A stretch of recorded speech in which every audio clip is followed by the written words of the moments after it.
Hello, everyone. Welcome back to Speak English Flow. I am Mohin, and today I want to tell you something a little different, something funny, something real, something that every English learner has experienced at least once in their life. Today, we are going to talk about the moments when your English goes wrong. Not because you're not smart, not because you're not trying hard enough, but because English is a little bit tricky sometimes. And today, my friend Emma and we're going to show you exactly what those mistakes sound like and how to fix them together. By the end of this video, you will feel more confident, you will laugh a little, and you will never make these mistakes again. Are you ready? Let's begin. Let me ask you something. Have you ever said something in English and the other person looked at you with a very strange face, like they didn't understand you, or maybe they understood something completely different from what you meant? Maybe you were trying to say something simple, something like, "I am very bored today." But instead, you said, "I am very boring today." And suddenly, the other person thought you were calling yourself a dull, uninteresting person. That one small word, that tiny difference between bored and boring, it changes everything. And you know what? This happens to every single English learner, every one of us. It happened to me. It has happened to Emma. It has happened to millions of people around the world. So today, we're not going to hide those mistakes. We're going to talk about them. We're going to laugh about them. And we're going to learn from them together. Before we start, I want to say one thing to you. Making mistakes in English does not mean you are failing. It means you are trying. And trying is the beginning of everything. Every expert was once a beginner who made mistakes and kept going anyway. So let's keep going together. Okay, everyone, so today I have my friend Emma with me. Emma, say hello. Hello. Hi, everyone. I'm so happy to be here today. Mohin, I feel like we haven't talked in a while. How have you been? I know, right? It's been a few weeks. I've been busy with the channel, actually. Lots of new videos, new ideas. It's exciting, but also a little exhausting, you know? Oh, totally. I completely understand that feeling. When you're doing something you love, you want to give it everything. But then your brain gets tired and you're like, okay, I need a day off. Exactly. My brain was like, please, just one quiet day. But anyway, I'm glad we're doing this today because I think our viewers are going to love this topic. Oh, me too. When you first told me the idea, when your English goes wrong, I immediately thought of like 5 stories from my own life. Wait, seriously? You have stories too? Because I have so many, I don't even know where to start. Oh, Mohin, I have been teaching English for a long time, and I have heard so many amazing, funny, sweet mistakes, and honestly, they always make me smile because they show me that the person is trying, they're brave enough to speak, and that's everything. That's such a beautiful way to look at it. I think a lot of learners feel embarrassed when they make a mistake. They feel like everyone is judging them. And that's so sad, right? Because honestly, native speakers don't judge. We think it's lovely when someone is trying to speak our language. We want to help. We want to understand. Most people are very kind. Yes, and I think once learners understand that, once they really believe that, speaking becomes so much easier. 100%. Okay, so should we jump in? I'm excited. Let's talk about some real mistakes. Yes, let's do it. So, I want to start with the one I mentioned at the beginning, the classic one. I am boring. Oh, no. Yes, this one. Okay, so can you explain it first, Mohin, in your own words? Sure. So, the mistake is this. Many learners want to say they feel bored, like the feeling, I have nothing to do, I feel bored, time is going slow. But instead of saying I am bored, they say I am boring. And what does I am boring actually mean? It means you are a boring person, like you are dull, you are not interesting. You are the kind of person that makes other people fall asleep when they talk to you. Which is so different and kind of the opposite of what they mean. They're not saying they're a boring person. They're saying they feel bored right now. Exactly. So the feeling is bored. The person or thing that causes the feeling is boring. Right. So let's do a little role play. I'll say the wrong version and you correct me, okay? Perfect. Go ahead. Okay. I'll put on a dramatic fake expression. Mohin, I am so boring today. This afternoon is so boring me. Okay, so the first one, I am so boring, that means you are a very uninteresting person, which is not true. You are one of the most interesting people I know. Thank you. So the correct version? The correct version is, I am so bored today. And the second one, this afternoon is so boring me, that's a grammar issue too. The correct way is, this afternoon is so boring, or I am so bored this afternoon. Good. So bored is the feeling, boring is the description of the thing. Like the movie is boring, so I am bored. Perfect sentence. See, Emma, you're learning so fast. I've been practicing. Okay, can I share a real story? Something that actually happened to one of my students? Please, yes, I love these stories. Okay, so a few years ago, I had a student, a lovely woman, very sweet, very motivated. She was from South America. And one day she came into class and she looked tired. Not sad, just tired. And I asked her, "How are you feeling today?" And she looked at me very seriously and said, "Emma, I am very sensible today." Sensible? What did she mean? She meant sensitive. She was feeling sensitive that day. Emotional, a little delicate, but in Spanish, the word for sensitive is sensible, so she used the Spanish word with an English pronunciation. Ah, a false friend. Exactly. We call those false friends in language learning, words that look or sound the same in two languages, but mean completely different things. So what does sensible actually mean in English? Sensible in English means practical, reasonable, like she made a very sensible decision. It means she thought carefully and made a good choice. So when she said, I am very sensible today, It sounded like she was saying, I am a very practical, reasonable person today, which is still nice, but not what she meant at all. that's such a great example. And I think this happens in every language. There are always words that look like English words, but mean something totally different. Totally. And it's not the learner's fault. These false friends are tricky. They fool everyone. You know, this reminds me of something that happened to me personally. Can I share? Please, yes, I love these stories. Okay, so when I was first learning English, and I mean early on, when my English was quite basic, I was talking to someone online, an American, and we were having a nice conversation. And at some point, he said something funny, and I wanted to say that I was laughing.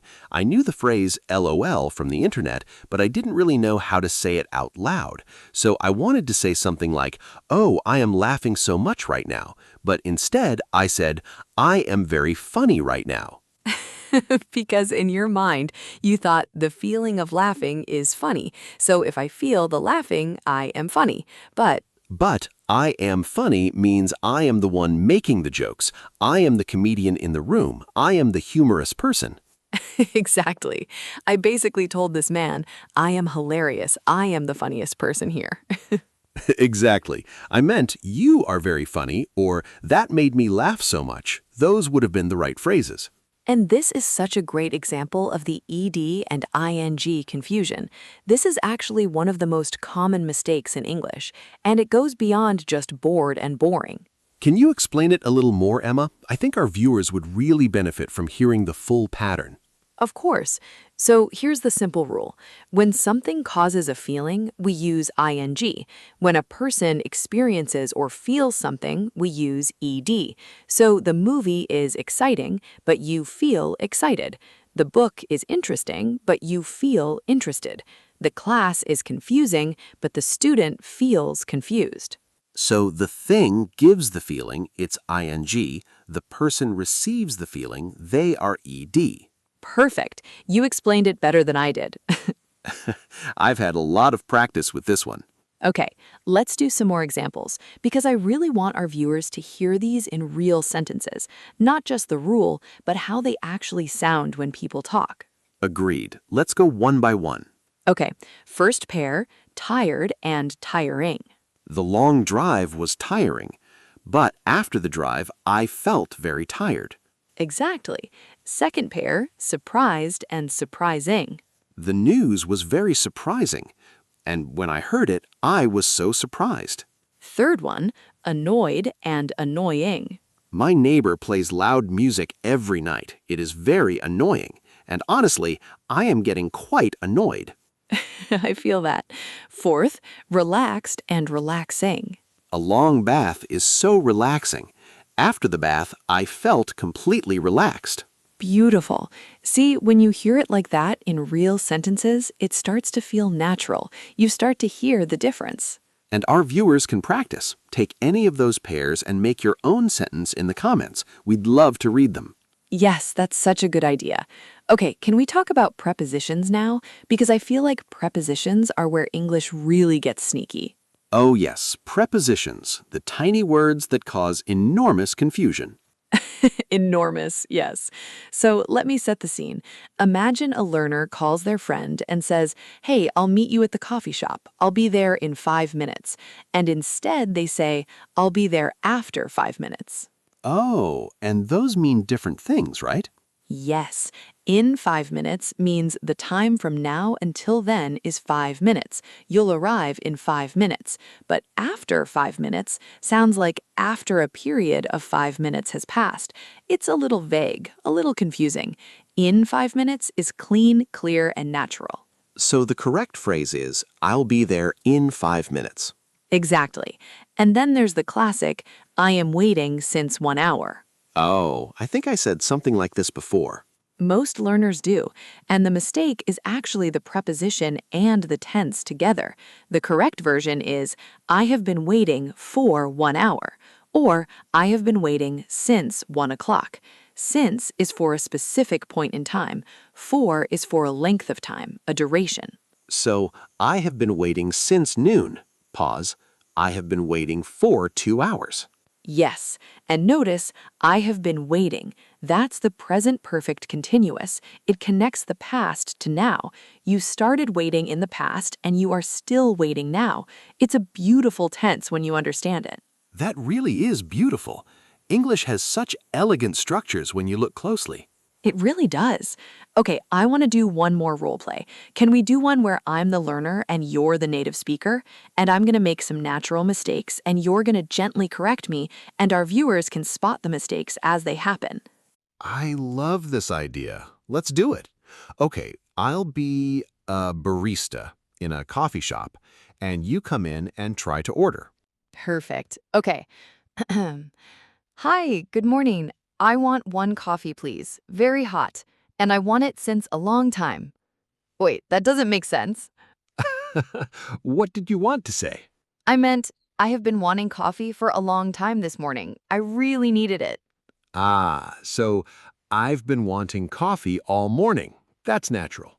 Right. Okay, let me try again. Hi, I would like a coffee, please. I have been wanting one all morning. Can I have it with much milk? Oh, almost. Much milk sounds a little formal and unusual in that sentence. We'd usually say, can I have it with a lot of milk? Or can you put extra milk in it? Interesting. So much is not wrong exactly, but it sounds a little unusual in casual speech. Exactly. Much usually appears in questions and negatives, like how much milk or not much milk. But in a regular sentence, a lot of sounds more natural. That is such a useful tip because I think many learners use much and many a lot, and sometimes in places where native speakers would actually say a lot of or lots of. Definitely. Here's another one. Learners sometimes say, I have much work today. And what would a native speaker say? I have a lot of work today. Or, I have so much work today. The so makes it feel natural and emotional, like you're a little overwhelmed. Oh, I love that. So much. It adds feeling. It adds weight to the sentence. I have so much work today. I feel so tired. This week has been so long. See? It flows. It sounds like real natural speech. Okay, I want to bring up one more category of mistakes, and I think this one is especially interesting. It's about phrases that learners translate directly from their own language into English, word for word. And the result is sometimes surprising. Oh, I know exactly what you mean. This is what we call literal translation, or sometimes word-for-word translation. Exactly. So, for example, I had a student once who wanted to say that something was not important. In their language, they had an expression that meant it doesn't matter, but they translated it directly and said, it has no importance to me. Which is actually understandable. A listener would know what they meant. Right. It's understandable, but it sounds very stiff, very formal, very unusual. What a native speaker would say is, it doesn't matter, or I don't mind, or no big deal. Those are the phrases that feel alive. And I think that's the key difference between correct English and natural English. You can be correct, grammatically right, but still sound a little off. Exactly. And learners sometimes don't understand why their English sounds a little robotic, even though there are no grammar mistakes. And the reason is often they're translating from their native language instead of thinking in English. Which is why listening to natural conversations like this one is so valuable. Your brain starts to absorb the patterns. You start to feel what sounds right. And that's really the secret, isn't it? You don't just learn English from textbooks, you absorb it. You listen, you hear how real people talk, and slowly those patterns become yours. Beautifully said. Okay, let's do a few quick-fire examples of literal translations that go wrong. Our viewers can try to guess the correct version before we say it. Oh, I love this. Okay, number 1. A learner says, I have hunger. So they want to say they are hungry. In many languages, Spanish, French, Italian, the structure is literally I have hunger. But in English, we say I am hungry. Right. We don't have hunger in English. We are hungry. Our relationship with hunger is different, apparently. Apparently. Okay, number 2. A learner says, it makes me laugh a lot, this joke. Ah, so the word order is off. In their language, the verb comes in a different place. The natural English version is, this joke makes me laugh a lot, or this joke is so funny. Subject, verb, object. Yes, English word order is very fixed. Subject, verb, object. Any change to that order sounds strange, and learners from languages with flexible word order really feel that adjustment. Word order is one of the hardest things to internalize because it's not a rule you consciously think about, it's a feeling. Exactly. Okay, number 3, quickfire. A learner texts their friend, I am going to the home now. The home. So close. The correct version is I am going home now. No, the. We don't say the home when we mean our own home. Home in that context works without any article. And this trips up so many learners. Articles, a, an, the, and when to use them or not to use them, this is one of the most confusing parts of English for speakers of languages that don't have articles. So true. Many languages, Russian, Arabic, Japanese, Chinese, Turkish, they don't have articles at all. So English learners from those languages have to build that sense from nothing. It takes time, and it's okay if it takes time. And the best way to get it right is just to read and listen a lot. Eventually, your brain starts to feel when something sounds wrong. Even if you can't explain the rule, you'll feel it. That's the goal, that feeling, that instinct. Okay, I think we should do one final, longer role play, like a little mini scene, where we play 2 strangers meeting for the first time, and one of us makes some mistakes, and we'll show viewers how a kind, natural conversation handles those mistakes. Not awkward, not embarrassing, just gentle and real. I love this. Okay, let's say we're at a community event, like a neighborhood gathering, and we meet for the first time. Perfect. Okay, take a breath, step into character. Oh, hello. You are new here, yes? I have seen you never before. Hi. Yeah, it's my first time at this event. I'm Mohin. Nice to meet you. Nice to meet. I am Emma. I am living here since 3 years. Oh, wow, 3 years. So you know this area well. Gently, naturally. I've been here for about 6 months myself. Are there good places to eat around here? Yes. There is a very good restaurant near here. The food is very, searching for the word, delicious, and the peoples there are very kind. Oh, that sounds great. And yeah, the people there are kind. I always love finding places like that. Yes, the people. To the camera, breaking character for a moment. Did you catch what happened there? I said peoples, which is incorrect. People is already plural. We don't say peoples, we say people. Also to the camera, and I didn't stop the conversation and say, actually, that's wrong. I just used the correct word naturally in my next sentence. That's what good listeners do. They understand the meaning and they model the correct word without making you feel bad. That's such an important thing to notice. When you make a mistake with a native speaker who is kind and patient, they often do exactly that. They understand you, and sometimes they gently echo the correct word, and you can learn from that moment without any embarrassment. And if you're ever unsure whether you used the right word, it's always okay to ask. You can say, sorry, is that the right word? Or, how do you say this in English? Native speakers love that. It shows curiosity. It shows you care. Always. Okay, let's finish the scene. So, Emma, what do you do? Do you work around here? I am teacher. I teach the English. I love it very much because I like when people's catching herself and laughing, when people learn, when they grow. That's amazing. That must be so rewarding. To the camera, breaking character one last time. And did you notice I am teacher? That's a missing article. The correct version is I am a teacher. In English, when we talk about our job or role, we need that little I am a teacher. He is a doctor. She is a student. Small word, but it matters. And the more you hear it, the more natural it becomes. You know what? I love this conversation. I love this format because it feels real. It feels like something that could actually happen.